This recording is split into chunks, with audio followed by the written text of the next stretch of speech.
Today we'll show you how to use the Kinetik Wellbeing Precision Period Pain Reliever. Step 1.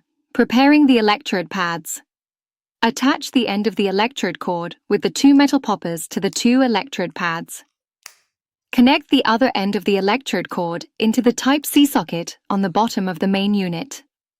Place the main unit into the holder.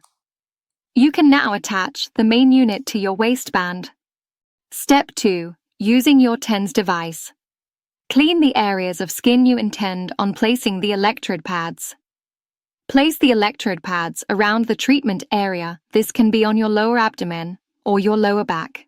Hold down the power button for 2 seconds to turn it on. Press the power button to choose your desired treatment mode. There are 6 treatments to choose from. After selecting your treatment mode, use the plus or minus button to adjust the intensity and start the treatment. There are 20 intensity levels.